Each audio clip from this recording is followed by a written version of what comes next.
Where are the low value men? Like, what are all the low value men up to during these trying times? Because the high value men, I know they're around. They won't shut the fuck up. Low value men, I have not heard a word out of. I'm starting to think I'm on their side. I think I want one of those. I want a low value man. They don't make podcasts. I haven't seen one low value man make a podcast. Do they not know how to use microphones? Maybe that's a good thing. That's hot. All right, I've never seen a man use a microphone for good. Until now, everybody buckle up. It's low value mail time with your host, Danny Polishchuk. Welcome back, everybody, to an all new episode of Low Value Mail on this November 14th. Oh shit, look at that. Awesome arm there.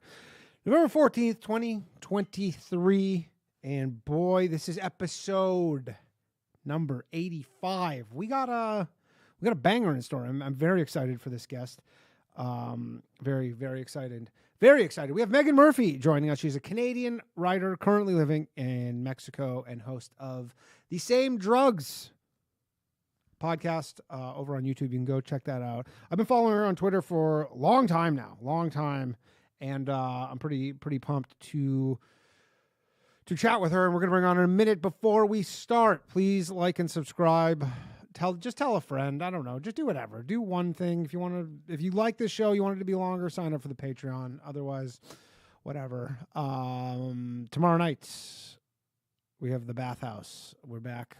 Sorry about last week, everybody. It was not my fault. It's a New York Comedy Festival. The green room was ram-packed. Nobody told me until I got there. So we couldn't do it, but we are going to be back tomorrow night with an all-new episode of the Bathhouse live at 10:30 p.m. from the Stand Comedy Club in New York City, the green room. And two upcoming guests. Next week we have none other than Mark Dice. And the following week we have Iwan Grillo. I think that's how you pronounce it. I feel like I'm messing that up. It's three vowels in a row. It's not an easy one, but we got him coming up. That's it. That's all. That's all it is. So let's get to it, everybody. Thank you. The phone lines are going to be open a little later in the show. Appreciate everyone for joining in. One moment, please, while we do. Oh, look at that. Oh, look, it's double me. Hold on. There we go. And we have, can you hear me? Yes. Hi. Yes. Welcome to the show, Meghan Murphy. How are you doing, fellow Canadian? I'm good. This is Canadian excellence for us right here. Well, I abandoned Canada, so I don't know what that says about Canadian excellence. Well, I mean, it's probably a lot warmer where you are. Was there a specific reason that you left? I hate weather. No. Yeah. There was a specific reason. Justin Trudeau was the specific reason.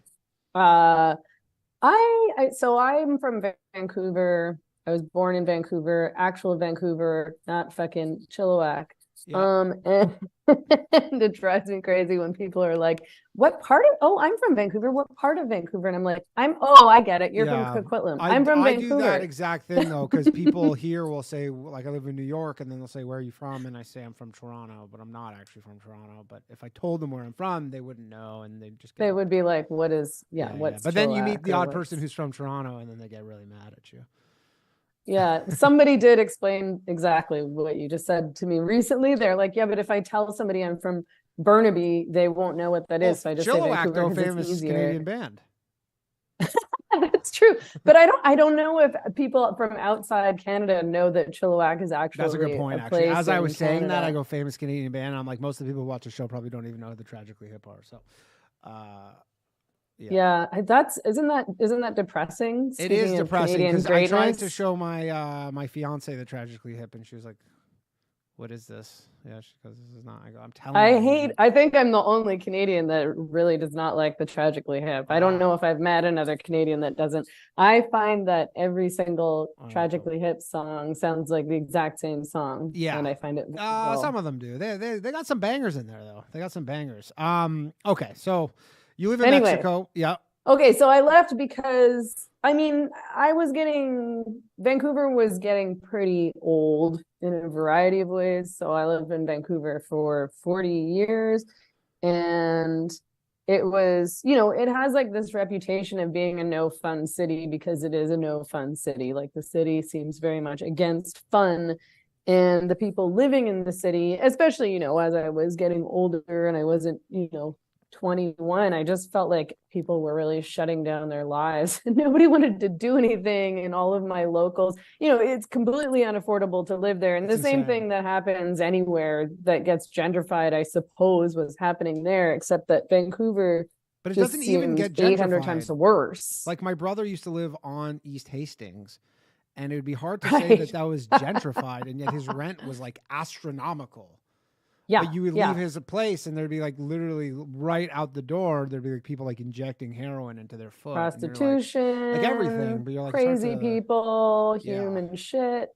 Yeah, it's all that's gotten way worse. But like all my locals were getting destroyed and turned into places that I didn't want to go to, but beyond that, politically, Vancouver is very much like any other progressive city, Seattle, Portland, probably similar to Toronto, except that I think Toronto's obviously a lot bigger and more diverse in some ways. But my friends there, and sort of, it's a small city, and it sort of feels like everybody knows each other, especially when you've lived there for a long time. And the political climate was just brutal. It was just a bunch of stupid cowards who were completely self-righteous about what they believed, and they assumed themselves to be much more intelligent than everybody else in the world, particularly, of course, anybody who might consider voting Trump or who might be critical of any left-wing ideology or mantra. Sure. But we're, very much the least worldly people ever. They were actually people who hated diversity. All of their friends were exactly like them, middle to upper class, white, university educated, living in an urban you just area. Had enough of it. You were like, this is just and then COVID happened. So I left during COVID. Okay. Is it easy to move to Mexico? Well, I didn't really plan to move to Mexico. I just came here and then didn't go back to Canada. So I don't know that it would be easy. I don't think it is easy to move to Mexico, no. Yeah. But I just kind of stayed and figured it out. It's funny because I think a lot of people that I've talked to since I did move were like, oh, maybe I should move to Mexico. And I'm like, maybe, but you should probably visit first. Yeah. Because it's not like City, easy. I don't know if that's where you are, but Mexico City is awesome. No, I love Mexico City, but no, I'm in like a little beach town, sort of an hour away from Puerto Vallarta. And it's quite a funny little town because it is a little beach town, but it gets very busy with tourists in the high season. So it can be really crazy and then really, really slow over the summer. But it's, things in Mexico are just not as easy as things in Canada. Right. Things are janky and things don't work all the time, and you don't have much control over your surroundings. And there's roosters and dogs and kids and firecrackers and parties like all the time, which I like. Sounds like if fun. You like a bit of chaos, it feels a lot freer. Like you're not being pestered to be quiet by your neighbors, that's for sure. But like it was COVID really that pushed me over the edge. And then you shot out of there. So the mandates were freaking me out. Right. Yeah. And so your background is basically what, just for people who don't kind of know you? Not like your racial background. Yeah. Like how I found you, not like your family or anything. I'm Asian. Yeah. You are from Vancouver. I actually did 2 degrees in women's studies. I did a BA in women's studies, and then I did a master's degree in what became gender sexuality and women's studies. They got rid of women's studies essentially across North America and replaced it all with gender studies. Yep, in about 2010. Okay. Nope. No, there was a women's studies program. There weren't even that many to begin with, to be honest, anymore. But there was one at SFU and one, I think, at maybe Concordia. But everything that was once a women's studies became a gender studies program, and all of the courses now don't have the word women in them. You know, what used to be maybe would be called like women in the media or women's history or women in work is now gender, like it's all gender theory stuff. It has nothing to do with material reality or women's lives anymore. And so, and you're essentially just a feminist, like just a run-of-the-mill feminist from 10 years ago. Like, I mean, I run of the mill, but like, I mean, I was like you obviously, very controversial within feminism, even. Well, but like, I guess that's the point, right? Is that obviously that's changed a lot. Like, like all these definitions have changed, but like you would have been, or I don't even know if run of the mill, because obviously you're a bit of a heretic now. Like old school, maybe you could say. You know, like I like the first waivers. I like some of the second waivers.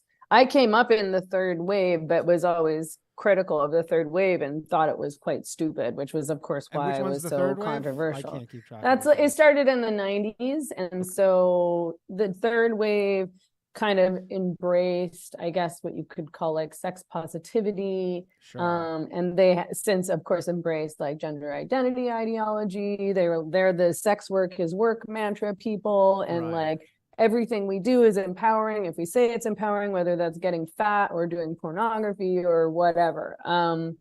And you know, that wave has fully gone along with the erasure of women and this. And how did that how does that go along where they kind of like, is it the boiling frog kind of thing? Like, is that basically what it is, where it's just getting warmer so slowly, where everybody's like, this is fine? Or, because I mean, obviously a lot of people disagree with you. They keep going, and then you kind of stayed behind. You have what's pretty reasonable take on this stuff, which I think, like, if you privately polled most people, they would agree with you. Oh, definitely. Yeah. Like, I mean, like if you have a conversation with a normal person, they're going to be like, of course a man can't become a woman. That's ridiculous. Mm-hmm. I think what happened with the third wave is that it, you know, first of all, they stopped teaching women's history and the history of the women's movement in universities. And so young women were learning about feminism in universities, and it was just all theory, and it was all modern theory. And so they became, I think, super entitled in a lot of ways, because they don't know what the history was, and they don't know, you know, they don't know that they should respect and value what these women fought for. You know, winning the vote seems like quaint nowadays, but that was a decades-long fight, and a big fight. And people thought that those women were crazy. Like, they were like, women voting? Don't be ridiculous. This is far too radical. Yeah, I'm still coming around to it personally. Like, I'm still not sure about it yet. Yeah. I don't know. Like, I sort of stopped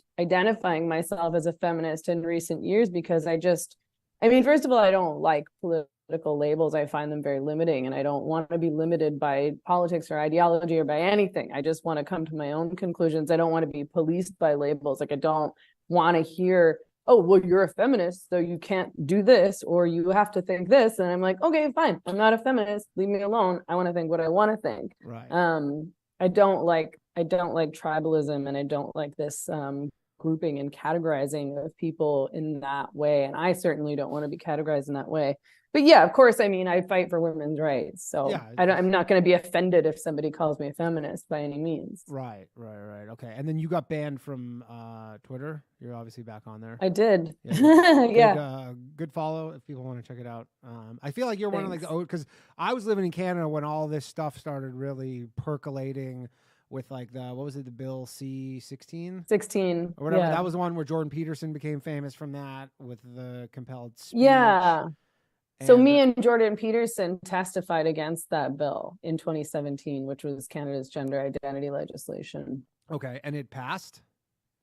It did pass. There wasn't any chance of it not passing. I just wanted there to be a record that somebody pushed back, and particularly somebody who pushed back on the basis that it would nullify women's rights, which of course it did. It has, yes. And what was like at the time when you were, I imagine you had to kind of like, you were sticking your neck out to do that. Like I imagine you probably, a lot of your friends are like, what are you doing? Like we're a lot of the people, you know, we're like, what are you talking about? Like, this is a good thing? Yeah. Yeah, it was hell. I went through hell in Vancouver when I started pushing back against this, but I mean, I'm not gonna back down just because people want me to shut up, or because they want to be cowardly, or because they're idiots. Frankly, a lot of those people are stupid people. But I mean, if you actually believe that a man can be a woman, or if you're going to argue that a man should be able to access a girl's change room or compete against girls in sports, you're a fucking idiot. You're stupid. That's a stupid argument. Sure.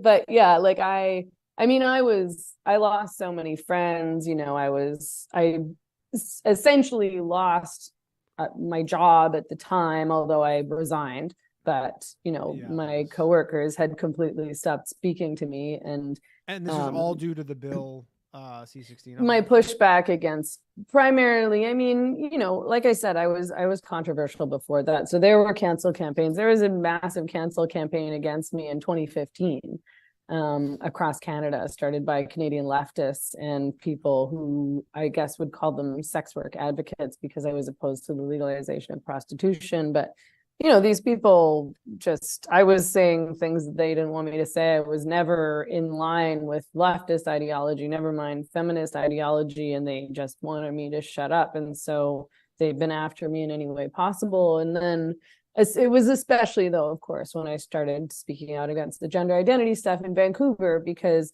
that made, you know, maybe some people believe very strongly that men should be able to identify as women if they want to. But I think a lot of those people really just want to fit in, and they don't want things to be difficult for them. Yeah. And they found it very difficult for them to be friends with me when their friends were telling them that I was like this horrible transphobe. So they were like, okay, well, I can't hang out with you anymore because this is really uncomfortable for me, you know, like in my yuppie life. Sure. And and that kind of stuff is hard, but at the end of the day, it's good because you don't want those people around you anyway. Yeah. What year exactly did that, like all this kind of stuff start happening? Well, I started writing about, you know, tentatively at first. I mean, I've been sort of covering this issue since like 2012. But I think the gender identity stuff really took hold in 2016. See, I have this theory that all of this stuff is all related to Trump becoming president, because he became president and there was such a massive opposition to anything that he, like basically any opinion he had, anything he thought. So then everybody's like, whatever he would think on this, we're doing the opposite of him, and as hardcore opposite as possible. Because everything seemed pretty normal up until that point, like specifically, and like that shouldn't have affected stuff in Canada.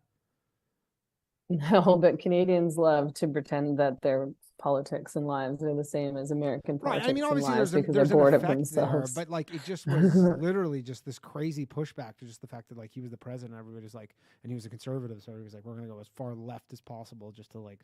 I think that you're right that the kind of divide between left and right really solidified, and things became extremely, extremely divisive at that point. And you're right, people did exactly that. You know, whatever Trump says, I'm against, even if it makes sense, even if it's good policy, even if maybe I would have believed that 5 years ago and supported it, or certainly, you know, like I would have supported it if like Hillary said it or if Obama said it. Sure. But it was all happening before that. And it was funny because it all kind of happened at once across Canada, across the US, in places like Australia, in the UK. And it became institutionalized. So like essentially what happened was that organizations, their funding became dependent on the adoption of gender identity ideology. And if, you know, for example, like what would have once been like a lesbian, gay, bi, like LGBT charity or something like that, an NGO, They wouldn't be able to get funding anymore unless they started pumping the trans thing. So that kind of thing happened. That also happened to women's shelters and transition houses. And certainly it happened within universities where this gender theory, it's all bunk, like this Judith Butler gender theory where, you know, like maybe we're all fluid and who even knows what a woman really is. Maybe this is all just a performance, in which case you can perform masculinity and maybe that means you're a man. It's like just nothing's real, basically. Nothing has a definition, nothing's real. Well, yeah, right. Essentially. And so what got you kicked off of Twitter? I was referring to a man as he. And it was this guy, you probably remember this story, Jonathan Yaniv. Yeah. Who, that was the wax the balls. Yeah, I mean, he was, you know, essentially a crazy person and a predator. Yeah.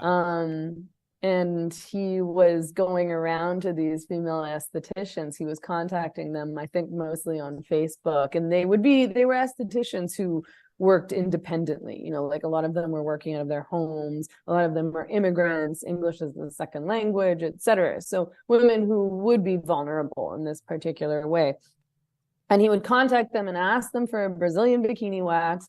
And when they realized that he was male, because he looks male, he doesn't, you know, at that time, he was not even trying to look female. And even on various places on the internet and social media, he was still identifying as he, and then she in some places, and then, you know, she, he in some places. They would realize that he was male and say, I'm sorry, we don't perform this service for men. And then he would try to extort money out of them. This was his grift, right? It was just, you know, he was trying to get money out of people. You know, like, I'm going to take you to court and sue you for transphobia, pay me. I think some of them did, in fact, pay him, but the ones that he didn't, he dragged through this human rights tribunal. Yeah. So they were, of course, reporting on this whole human rights tribunal system where you can just kind of like take, I don't know if you know that guy, Mike Ward, but he's a comedian and he had to go to the human rights tribunal over a joke. And I think I heard about that. Yeah, and they like charged him or they found him guilty, and he had to pay like $40,000. But then he told them to go. Did he? Well, he said no, and then he ended up taking it to the Supreme Court. He was on my other show, and he went to the Supreme Court of Canada, and he had to basically explain why his joke was just a joke. But he spent like $250,000 on legal fees in order to get to the Supreme Court. But then he won finally. But he's pretty rich just because he's like the biggest French comedian, so he's just like whatever. But it's the whole thing. But yeah, so Jessica Yaniv, that's what started. You called Jessica Yaniv a man. Yeah, I referred to him as he on Twitter, and then I was permanently banned. So I was off Twitter for 4 years until Elon took over and brought me back. That's way better now. And so I'm sure you obviously, anybody who probably thinks, people want me to turn up my microphone. People who like, I'm sure you obviously saw the sports thing writing on the wall. You go, obviously this is what's going to happen, because this is some of these things like challenge your just ability to just reason so much that sometimes like it makes you feel crazy, because you're like, obviously this is going to, if you speed run this whole thing, like super fast, like this is going to ruin women's sports. And like, so for the people who say, who cares? Or like, what does it matter? Like, what is your response generally? Cause I'm a guy, full disclosure, I don't really watch women's sports. I don't have like huge skin in the game. I don't watch women's sports. Or whatever. I don't know. But I care about women athletes. Yeah. Like I have a niece, like I don't want her to get like screwed over. Should she ever want to like, is it just like women are kind of like, are just kind of more agreeable and they'll just kind of go along with it because they just don't like, what is it? I mean, I think that the women in sports issue is really important because these are really big opportunities for women to succeed and to get scholarships and things like that, and I think that it's really good. I think it's good mentally and physically for girls to get into sports and to compete. And I think that preserving women's sports is an incredibly important fight to have, despite the fact that, I don't really watch, actually, the one sport that I watch is UFC, which is great because I feel like there's a lot of equality in the UFC, Right. and that people care just as much about the women fighting as they do about the men That is fighting. true, I actually. think. Yeah, that is. And People like, love watching the women's fights are really good and entertaining just as much as the men's fights are, I think. yeah. I mean, they're definitely up there, and I guess people like, you know, the people who are on the side of this gender ideology would essentially say, like, you know, they should be forced to fight men. Like, what does it take, I guess, to, like, does someone have to get, like, killed? Because obviously we keep seeing stuff. Like, there was the rugby player we talked about another, but like that rugby player in, it's like St. Catharines. Is most of the stuff in Canada, by the way? I feel like all the stories I ever see are always Is like a lot of the crazy stories are Canadian stories. Like the teacher with the like triple F prosthetic boobs. Yeah. That was an Ontario Yeah, that was teacher. That was in, a friend of mine is currently that gentleman's principal. Someone I know. What? Yeah, I can't. Oh, I shouldn't have said that. Actually, it doesn't matter. But Tell us what's going on. he's just like, he works there now. Is he like a freak? Like, what's his deal? Is this a joke? It's not. No. So it wasn't a joke. It was, because I thought it was serious. Here's the thing. We've discussed this a million times. This has been like, especially on this show. Sorry. It's been no. But I haven't talked about this part too much. But basically, because everybody was like, this guy's trolling. He's like a right-wing troll, and he's forcing everybody to just be like, this is so stupid. But then I've always said there was this one incident from before any of this happened when he was at like a children's recital at by himself, all dressed up like that thing. And these parents, he came in during the intermission, and then some parents are like, he was sitting at the front, and his parents are like, do you have a kid here? Like, dressed in the whole huge prosthetic breast. I actually have a pair of them. I bought them. And then they're like $400. And but so they were like, what are you doing here? And he's like, in your fetish gear. And they kicked him out because they're like, do you have a kid here? And he's like, no. So I'm like, if that was a troll, but he did that didn't make sense to me. But anyways, essentially what the deal is that is what he wants to do. And because he just didn't think that this was going to be so big of like just a scandal. So he's now back to just like living his life like a man, but apparently uses they, them pronouns. Yeah, I mean, when I first read that story, I immediately was like, this man is a pervert and should not be teaching in a school. And then I remember hearing some people say, oh, this is all a troll. This all has to be a troll. And I was like, I suppose that's a possibility too, because it's so wild. Yeah. But yeah, it was. But he's still employed at the school, but he's just not allowed to wear his prosthetic breast. I don't even think he's not allowed. I think he's just like, it's causing such Canada. A problem that. Yeah, he just kind of is. So we're gonna open the phone lines up very, very shortly. But so you got kicked off of Twitter. You're back. Why? So I mean, I guess you take tons of shit. Like the last time I talked to you, actually, you were like you were doing a thing in Nanaimo, and you get protested every time you try and talk, basically. Yeah, that was so stressful.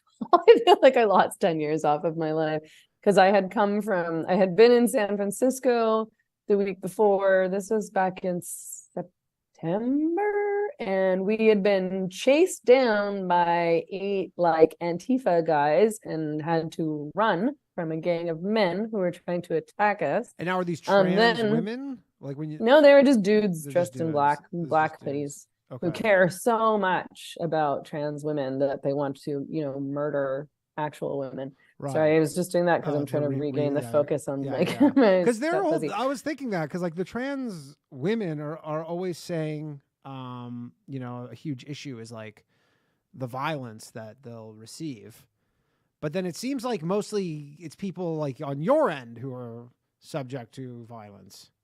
Oh yeah, definitely. And I mean, yeah. And then I went over to the island and I did a few events there. It was terrifying. It was stressful. We lost our venues. The first event that I spoke at in Victoria, which was the 1,000,000-person march for kids. The protesters like broke through the barricades and were throwing themselves at the stage and cold clocked a cop, and they shut the whole thing down halfway through my talk, and they didn't even do the march. And then all the events after that were protested. We lost our venues. It was just like we had crazy tight security after that. We had all these amazing volunteers, thank God, over on the island, and people who were helping us out. But like, man, it was just endless stress. And yeah, it's really scary. Like I'm not playing the victim. I don't particularly enjoy doing these events per se, although they feel galvanizing after, and I love meeting people in real life and things like that. But it's very stressful and it's very scary, and you don't know what's going to happen. And we always have to have security, and I those have people to have always have bike bodyguards. locks. And those people, and who knows what else, bottles, Yeah, all sorts of other things. Can you hold that thought? Those people, we got a call actually, and we'll come back to cool. this. One moment, please. Hello, thanks for calling Low Value Mail. Who am I speaking with? Whoa. Hey, Danny, it's JJ from Eleventh, Long Island. Hey, Megan. Yo, JJ, how's it going? One moment, please. All right, you're on with Megan. Go ahead. This is JJ. Hey, Megan, I'm JJ. Hello. From Eleventh, Long Island. I got 3 questions that I want to save for the bathhouse. Are you doing that tomorrow, or you can't? I am. Yes, I am doing that tomorrow. But do you have questions for the guest? Yes. Talking on that whole male, female, that bullshit. It's insane how the 200th whatever placed male swimmer becomes trans and then is immediately the best swimmer. And it's insane how Serena Williams, who is like a crazy lioness woman, can't break like the top. Yes, but she can't break like the top 175 or something of the top males. I mean, it's not that crazy though, because not that long ago, everyone would have been like, yeah, there's a physical difference. But I guess men are just capable of so much more physically in that regard, like in terms of building muscle, like strength wise, everything's bigger. Their lungs are bigger, their organs are bigger. People act like it's about hormones. It's not about I didn't know that. I didn't know about the lungs. Yeah, men move differently, their hips move differently. I mean, everything's different. It's not just, maybe you start taking estrogen and your body changes into a woman's body. And it certainly does not. And you don't lose that advantage that you gained essentially through going through puberty. Yeah. Am I the first caller? And what's up with Britney Griner's chest? I don't know. Who? What? Britney, the basketball player in the Britney Griner. There's some people theorize she got arrested in Russia. Oh God, I couldn't understand what word you said after Britney. Oh, her chest. Britney Griner. Oh, her chest. Okay. Yeah, because she I don't apparently know. Yeah, apparently some people think that she might be like maybe like a hermaphrodite, maybe like some sort of like Michelle Obama. Mm-hmm. I've heard that rumor quite a few times. That's very popular. I've been told about that. I've been educated about that rumor. Mike's hot. Yeah, she's good. I thought we were going to get into that conspiracy theory. Yeah, I mean, we can get into it. We've gotten into it. I went down some rabbit holes on that one. Yeah, there's no. I haven't read anything about it. You've never read I anything mean, about it? I've gotten to the point where so many conspiracy theories turned out to be right that now I'm often more I'm sort of like, well, now I don't believe what anybody in the mainstream says. So that's a safe bet. I think the first time I heard about it was on like Bad Friends or some shit. Yeah. Yeah, it's like a pretty fringe conspiracy theory. There's this one video of her dancing on Ellen where it literally looks like she has a penis, like the way her. I saw that. You see that? Like that? Whoa, I gotta see that. But I mean, that sort of thing gets like a bit crazy too. Like people all say that Lady Gaga is trans or is actually a man, and I knew about that. Somebody told me that the sister tennis players, Serena Williams and her sister, someone told me that they were also men. Like it gets a bit. I don't believe that. Wild out there. Yeah. Those tits are too crazy. No, they're not trans. Serena Williams is the GOAT though. She's one of the best athletes of all time. Women are never going to be able to achieve the same kind of physical strength and ability in sport. I think besides gymnastics.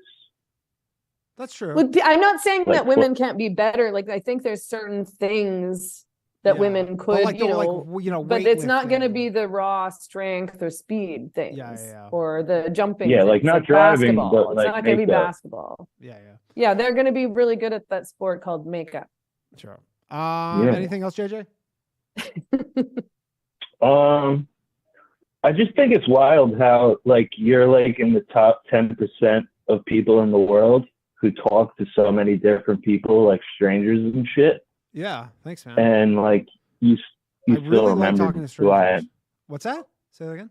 And I also want to say I want to get back at Gio, because the first time I called on Low Value Mail, it was after my first beer of the night, and tonight I'm like 3. Okay. You And can hardly tell. on the bathhouse, it was bad news. Yeah, you were really end. smashed. Yeah, Gio hung up on me. I got out of my car after my smoke break. I can only You were in the imagine car? why you would have been hung up on. I can only imagine you would have Yeah, I been go talking a outside lot of my more house and have a slowly smoke break. and about nothing. Oh, you go in your car, More but you were so. like, okay, you sounded pretty demolished in the car. Oh, completely. Yeah, that was more of my concern. Okay, I gotta let you go. We got some more calls. Thanks, JJ, everybody. Yeah, the bathhouse is the other show I do, and I kind of encourage the comedians to hang up on people. All right, one moment, please. Hello, thanks for calling Low Value Mail. Who am I speaking with? Hey, what's going on? Yo, what's up, dude? Is it? One moment. All right, you're on with Megan. Go ahead. Oh, hey, how's it going? I just had 2 questions. One was, it's just more on a funny note. When are all these trannies, fully real women, out from the public space and back into the kitchen? Like, when are women just gonna give up? Which ones? The transgender women? Do you mean that's what you think that the trans women are No, trying I mean, to I do? just thought that. No, I just thought it'd be funny that like trannies would just bully real women out of every space. Well, they in are public, kind of like, doing that. I mean, the top female CEO is a man. You Is know, that true? yeah, of course. Crazy. And I mean, and like, you know, apparently all the athletes who are gonna be winning all the women's sports competitions are gonna be men. And you Wasn't know, there a there's all powerlifter these recently in Canada who like broke like Uh-huh. all the records. or April whatever? Hutchinson, I interviewed her on my podcast. She's great. And she was pushing back because there was a man identifying as a woman, and so, you know, breaking records, Yeah. breaking female weightlifting records. And she pushed back, and she just got banned for 2 years by the Canadian Powerlifting Union, I think it's called. Yeah. It's insane. It's completely ridiculous. But It's yeah, like I mean, logically, it's like just it's really crazy. it's all like a South Park episode. Yeah. Right? Well, it's like a well, little. what is it? Will real women, can real women at least say that, like, it's fucking retarded, I'm saying real women. Can women, not trannies, at least know that they have the safe refuge of going back into the kitchen, going back and, like, being a housewife? I don't want to go 2.5 back into the kids, kitchen and be a housewife, though. So Yeah. I'm gonna have to fight off the antifas. You have to grab for your as bike long lock as and I start can. swinging. Yeah. Yeah. The other question I had, Sorry.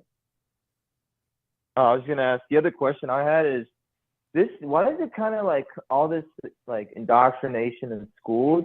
It seems like some like globo homo Jew race erasure program, because they only see it in like He's schools with he's white kidding. Don't worry about that. white. Some people, some Yeah, people but don't what is it? know. Anyways, go on. He's a good one. Don't The worry. He's a lingo, yeah, I regular. get it. He's I a mean, the regular. schools are, Yeah. like a But primary they indoctrination don't- zone on this stuff. It's they don't creepy. do Like it. all these They- adult teachers teaching little kids that actually a girl might be a boy if he likes, Yeah. or a I boy have- might I be have a a lot girl of if he friends- likes dresses. I have a lot of friends who have My question kids, and they're very secretly like, "This sucks so much right now," because they're not really sure what to do, and they're not like, "I'm not why isn't homeschooling this my kids." why isn't this being taught in the hood schools that are primarily blacks and browns? I think it is in Canada. my Like question. I don't know. Do you know how much how much? Oh, of a bro, you difference know this what I is? mean by blacks. I mean, I I mean think American, Canadian like, hood public black. schools are pretty universal, but I know that that's not the case in America. So I'm not sure what they're teaching in the more like ghetto schools Yeah, that like are in lower poor economic neighborhoods or or whatever. Yeah, racialized neighborhoods or whatever. Yeah. But I mean, I do think that all these ideas are very like elite ideas that have been embraced by the middle and upper classes, in, again, primarily urban settings. Like if you go to more rural places, people are not down with this kind of thing. No. They're just not. Yeah, I think most But people, they're that's the not crazy part, represented though. by the media and in politics, of course. Yeah, I think most people are not down with this. Like I was saying, like I have a lot of friends who, you know, in private, they'll say like, you know, you should see what they're teaching my kid, but then they're not going to go do anything about it. Yeah, I mean, I was really, really glad to see this million-person march happen in Canada recently, because nobody had been doing any. There was, you know, next to no pushback in Canada all these years, and I was getting. Well, I've been incredibly frustrated for a really long time What was by that, that. by the way? I don't even.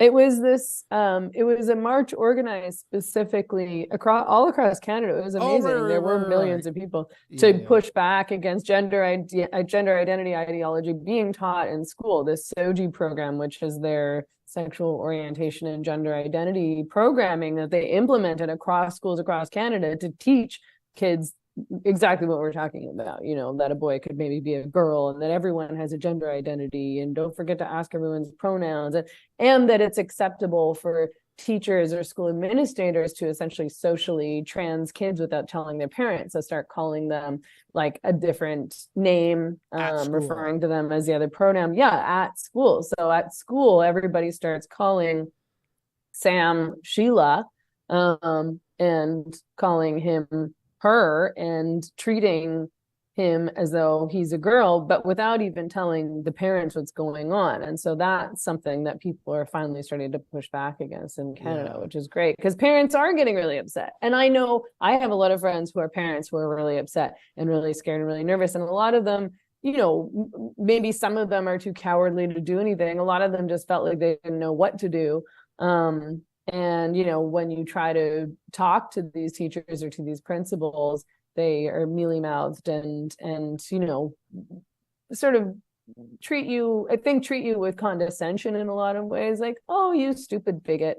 Yeah. Like, you're probably one of those MAGA people, eh? Right. And you'll like literally probably lose, you know, if you want to make too much of a public stink about it, like, and you work for, you know, like a bank or something, you'll probably get fired. Yeah, totally. It's super risky. Is the only way, like, I don't really know too much what's going on with politics in like Canada wise, but like, is the only way out of this just like voting essentially? Like, is there a chance? I think we need to get together en masse and push back. And I think that what happened, you know, I think that the trucker convoy was like an amazing example of what happens when Canadians get together and organize and say no. And the million-person march for children, I think, was a good example too. I mean, yes, we do need to. I'll never vote for. You know, I stopped voting in federal and provincial elections. I think 2 federal elections ago. It's been a long time. You know, when I was a lifelong NDP voter, and at a certain point I was like, I'm not voting for a party that pretends to not know what a woman is. Like, do I hate myself? Like, why? This is like being in an abusive relationship. So no, nobody should vote for any party who pretends not to know what a woman is. And how are these that is supporting this stuff being taught in schools. But like, we haven't had anyone to vote for up until now, like Pierre Poilievre, I think. But until now, even the Conservative Party wasn't pushing back on it. I still don't really get how these became like these main issues, like, because it did really seem like it crept up on us. You know, like it was one of those things where people were like, hey, I have these, like, I remember the first time it was on a podcast actually where I heard like the concept of pronouns. It was probably at this point, it would have been, I don't know, like 8 years ago, like that people have other pronouns. Yeah. And then you're like okay. Probably, I think, 2015, it started really taking off. Yeah, I think so. And then you're like, okay, I guess if like someone I knew was like, wanted to, then you're like, I will, I guess, just out of like, and I think that was a lot of people. You're like, I don't want, you know, I'm not going to be like purposely rude or disrespectful, but then it just like accelerated so fast. Yeah, I mean, it was at first treated as though it was just like, well, just be nice, just accept people. But then very quickly it became about legislation and policy. And it's one thing to talk about being nice to somebody in your private life, one-on-one, if that's like, oh, okay. I mean, I don't want to do that. I don't want to go along with someone's lie or fantasy because I think it's a slippery slope. And I think that we've seen that play out. But you know, if it's your friend, you know, like, and you like want to call him she something, because he likes it, like whatever, that doesn't seem like such a big deal. And that was how they sort of convinced people to accept all this. And you know, with mantras like, oh, we just want to pee, like we just want to live our lives. And it's like, if this was really just about you wanting to live your life, then live your life. But you're not just living your life, you're forcing everybody around you, everybody in the whole world, to engage with your delusions and your fantasies. And you're changing legislation that impacts 1/2 of the entire population, and it's resulting in like harm and danger to women and girls. Like, this is not, give me a break. This is not just about living your life. And if it hadn't become about this coerced speech, as Jordan Peterson said back in 2017, if it hadn't become about like you have to refer to him as she, otherwise you're banned from the internet, or you're fired from your job, or you're getting sued, and if it wasn't about you have to allow this man into this girl's change room, otherwise you're violating Canada's human rights code, then we maybe wouldn't be having this conversation. At least it wouldn't be such a big deal. Yeah. When did I assume that you're considered a TERF? Yeah. That's the term that you're... For sure. Yeah. When did that term come about? It's so weird how all this stuff just came really kind of out of nowhere. Not out of nowhere. I'm sure some people were like, yeah, it's been brewing under, but... It started, I mean, the pushback and the division and the fight happened in feminism a long time ago. You know, like even Gloria Steinem, she's backtracked now, but Gloria Steinem pushed back against the idea of transgenderism, as did Germaine Greer, as did Robin Morgan, as did Janice Raymond in like the 70s. It's just that it wasn't really a mainstream thing, but these guys, it was happening. Actually, these guys were trying to get into women's spaces then, and they were like, no, this is crazy, and your justifications for this are just sexist. Like, you put on a dress and you put on a wig and now you're a woman. No, this is not what being a woman is. Yeah. And so, but they just started calling you a TERF. I guess that's how they operate. It's basically a lot of like. I'm trying to think of one that really took hold. I mean, probably like, maybe around 2013, 2014, definitely 2015, 2016. Around then, I think all this didn't. I mean, the only people who are really arguing about this for a long time were radical feminists. And then I think people started noticing what was going on when things started to get really crazy, which was, probably about 5 years, 3 or 5 years ago. I think I know who this is. So one moment, please. Hello. Thanks for calling Low Value Mail. Is this my favorite Iranian feminist? Started noticing what was... Hello? Hello. Who am I speaking Hello? to? Hey, what's up? Hey, what's happening? Is this Sia? Oh, yeah, it is. Yeah, what's up, man? I don't know. Where are you calling from? The moon? You sound really far away. Oh, shit. Okay, I'm on an island. I'm Manitoulin Island. Oh, Manitoulin Island. This is Sia. Can I give your name?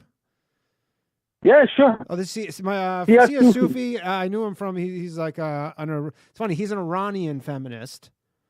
But then, interesting. He used to be, yeah. Yeah, he used to be. That's how he just had a. Am I on right now? I started the video, so I don't know if I'm on or not. Am I? Yeah. He just had a really viral tweet about him being an Iranian feminist and how when he came to Canada, and it was like, what the fuck is going on here? Anyways, how's it going, man?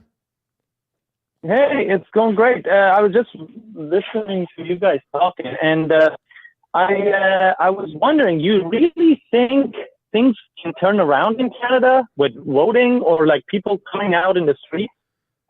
Because I moved to Manitoulin Island, and this is like mostly First Nation area. Where is this? I don't know what this island is. Manitoulin Island. It's It's like west northern of- Ontario. Yeah, west of, Ontario. And I was talking to First Nation people about during Corona stuff, the epidemic, and I was trying to convince natives that you can't trust the government No, with of the course not. vaccine. You should never trust And the government. they were calling me a conspiracy theorist. Wait, the indigenous Well, people that's the trust problem with government? Canada, eh? Wait, They the- trust the native. government. but the The indigenous First people Nation trust people. them? First Nation people, I was trying to convince them that you can't trust the government, and they were calling me a conspiracy theorist. So Bad. I think this thing goes way deeper than you think. Like the convoy was a kind of a hope, but I think Canadians are overall very apathetic. Like they really Yeah. are not involved. I Yeah. had completely lost any hope that anything good would happen to Canada. I thought it was a lost cause before the truckers convoy, and that did give me a lot That of was really a hope. hopeful thing. But I don't know. Maybe this election would change everything, but Not everything. that's a really long shot. They've been training. Like I went to York University, and as Danny said, like I come from Iran, so I used to translate all these source feminist material and stuff. So I came here and I took gender studies to see what feminists are talking about. First And off, the I would first- just like to push back. You didn't take gender studies to see what feminists were talking about. You took it because of the same reason every guy takes it. No, dude. I was 32 and I was sitting in a class with 18-year-olds. I took gender studies and anthropology and satire to see where Western thought is. I was very excited, man. I was starry-eyed. I went in, and You the must have been professor so was disappointed. literally, if you think of close your eyes and imagine a gender studies professor. How does she look? Yeah. You're right. Yeah. Okay. A lesbian lady, short cut, glasses, plaid shirt. And she was talking about how science is wrong about the differences between men and women. And they've been teaching this for 3 generations in universities. I don't think you can win. I'm sorry. Were they teaching that when you were when you were in school? Like Yeah, I no, I not literally UCL. got into Not UCL. Oh, sorry. They were starting to. So when I started in women's studies, it would have been when I started taking women's studies classes, it was just at college because I practically failed out of high school. So I couldn't get into a university yet. So I just started taking like night classes, these women's studies classes at a college, like you're at college. And they were actually quite good. We actually were learning about women's history. We were learning about second wave feminism. We were reading second wave feminist texts. And we were having sort of genuine debates about these issues, at least. You know, third wave feminism was very, very present, but we were at least allowed to like argue about some of these issues. We weren't necessarily talking about gender identity just yet then, but like prostitution, pornography, like whether or not it's empowering to like post objectifying photos of yourself on the internet, yada, yada, yada. But once I got to actual university, like once I got to SFU, and particularly once I got to graduate school, then yeah, they were just mostly teaching gender theory, and we weren't reading anything that was like pre-1990, which is why all these young women are so fucking confused about what feminism is. Yeah. And is there, do they have, like, you seem kind of, like, is it kind of just hopeless? Like, is there any, because it seems like once you hit a certain point, it's really hard to switch your worldview.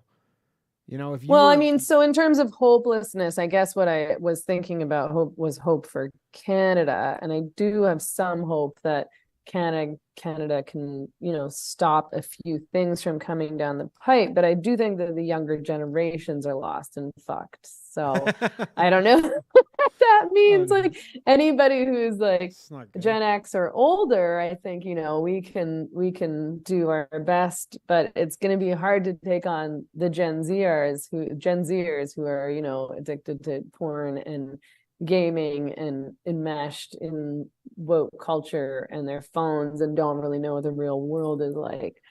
Yeah. So yeah, I mean, I don't want to say like I don't have hope. But no, I don't think that I don't think, for example, that the gender studies departments are going to go back to being women's studies departments. Right. Yeah, like that's not going to happen. What do you They think? might just all disappear from the universities, That's but it's not going to go back to. Yeah, it's not just. There's no way for them to really go back, right? Because what do you do? Like eliminate all the faculty and just like rehire and then. Well, and it's so deeply ingrained in academia. Yeah. And nobody in academia will push back because everybody wants their careers and their status, and it's all just like a circle jerk of jargon, right? I mean, all these academics aren't really saying anything real, but they pretend that they're all saying something fired, real. Right? That's like a lot of it is once you're in, you're in. What do you think, Sia? Well, if you have tenure, then you're set, but otherwise you're quite vulnerable, so you can get fired if you push back. Right. Like if you're just a sessional, then you're not safe, and then you're even less likely to say anything, I think. Right. Yeah. What are your thoughts on that, Sia? I agree, but I think we're like, the cycle, strong men make good times make weak men, that one. Mm-hmm. I think we're at the hard times end of it. Yeah. And people are it's going to get to a point that people are going to actually have to fight for their basic rights. Because but like, what does that look like? What are you talking about? Like really bad. Parents fighting like middle school teachers? Like people have, like basically what she said, like you have to take to the streets. Yeah. And because people's lives are going to be like, a lot of the biggest problem in countries that have had comfort for so long is that most of the population just doesn't want any trouble. So they just sit out and they go, hey, it doesn't really concern me. It's fine. But it will get to a point that it's going to affect their job, their life, even going to the store, coming back. Streets are not going to be safe. All sorts of things are gradually happening. And that hopefully will force the silent majority to be like, okay, now I don't even have my safe life anymore. So they'll have to do something. I think you're right. I mean, I think that things will get to a certain point, and that's what happened with the mandates. People were like, enough is enough. I want my rights back. This is ridiculous. And so they did get out there and they fought and they won. They ended the vaccine mandates and the lockdowns at least. And everyone hates Justin Trudeau now because of how he responded. But yeah, I mean, you're right. People in Canada are super comfortable, way too comfortable. And they just think, okay, well, if I just keep going along, then I'll have my comfortable life and I'll be safe and everything will be okay. But at a certain point, it won't be okay. And we're going to have 15-minute cities, or, people will have to turn over their gas stoves and lease an EV that won't take them, won't take them past, I don't know. Yeah, because these are self-perpetuating, right? Like you have gender studies and you are producing like 1,000 anthropology and gender studies. So these people need jobs and need causes to fight for. So they're going to push the goalpost, everything's just going to go to extreme. And right now we're seeing the results of it. And I think that's the only way. Do they have, that in California, they passed the law where they could basically take your kids from you if you didn't like affirm their gender, but then they can go to another state and get trans there and live with then they trans pervert. Newsom vetoed it though, which was like kind of people, trans family. Yeah, where people were like surprised by it a little bit. Yeah. But I think a lot of people were surprised by that. But it's because he wants to be president, so he was trying to. I think he's picking up on the fact that most people don't actually support that, despite what people in San Francisco say. Yeah, but that's maybe the thing, because everybody says like the moment when you start really coming for people's kids, but then I guess they kind of are. Like even still, there's probably people who are like, yeah, my kid wants to go get like gender reassignment surgery when they're 12. Like I can't really do anything about it. I'm sure in some jurisdictions without having some problems. So I don't really know. Anything else there, Sia? No, that's it. Have a good one. Cool. Thank you. Nice talking to you, man. Take care. Yeah, he was, all right, we got another call here. One moment, please. Hello. Thanks for calling Low Value Mail. Who am I speaking with? This is Parker. Parker, one moment, please. And you are. Oh, I think you're on. Yeah, you're on with Megan. Go ahead, Parker. Oh, hi, Megan. I love all your content you put out. Thank you. I just had a question. I just came back from South America. Lived there for 2 years. Just got back to Florida. I was wondering the similarities or differences that you have noticed living there with the transgender culture. Yeah, or that's a good question, actually. Do they have any? Where I am, like, woke ideology, gender identity ideology is really not a thing. I think that if you go to like Mexico City and you're at a university, it is a thing. And I've heard about, you know, radical feminists there trying to push back and being attacked. But I think in general, like I said, like if you're in kind of like working class, rural places, this is not something that people are interested in or talking about. Like where I am, no, nobody's in like heavily engaged in trans politics. And every once in a while, the only times it ever comes up, it's from some like chick who moved here from California with her pride flag and tries to force everybody to like engage with her pro-vaccine, anti-conspiracy theorist, pro-gender identity ideology, Latinx or whatever. Yeah, she's, you know, in the WhatsApp group, I don't know, forcing everybody to use correct pronouns, but nobody really cares about it. And I would say like 99% of people think that it's Is it just a function stupid. of affluence? Because you're saying like, you know, it's only at the school. So it's like, does it just like, they're only like, it's such a luxury to care about any of this shit that it just. Totally. Yeah. I think they're luxury beliefs. Like that's what Rob Henderson, I don't know if you're familiar with him, has written quite a bit about this. He calls it luxury beliefs. And it's like, you have no real problems or struggles in your life. You don't understand what it's like to have real problems or struggles. You don't understand what the lives of, you know, actual Mexicans are, or actual working class people are, or what the lives of people living in third world countries are like, where women are actually still fighting to have bathrooms, just women's washrooms. And period? so they, pardon? There's no women, like, are there men's like rooms but just no women's rooms? You know, a safe place to pee in workplaces and Right. factories if you're working in the fields, like that kind of thing, because you're very vulnerable to rape, Yeah. to attack in these places. I think it comes from affluence and being overeducated. You have too many university degrees and you have a lot of time to sit around on the internet and think about nonsense that doesn't make any sense, that doesn't really impact anybody's real life. I mean, what difference is it? What difference does this pronoun debate make to some rich girl from California? All it does is make her feel good about herself. It's an opportunity for her to virtue signal and to punish and bully other people. So, you know, I'm sorry that you don't feel empowered in your own life, but you're making that everybody else's problem. We're all just trying to live our lives peacefully. And here you are bashing people over the head with your fantasy politics. Yeah. Right. From my experience there, Colombia, Mexico, and southern Chile, you see them on the streets, you see their population. They're accepted. Nobody gives them a hard time, but they also, there's zero chance that the population will let them enter into these safe spaces for women.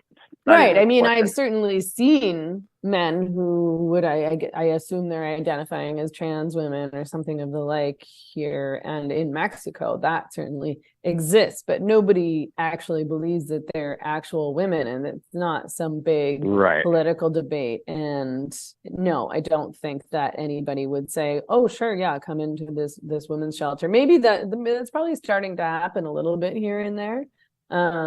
Again, with the influence of universities and the progressive politics that come along with that. But your regular average working class Mexican, I wouldn't say is concerned with pronouns and gender identity ideology and whether or not a man is being accepted as a woman. Yeah. Absolutely.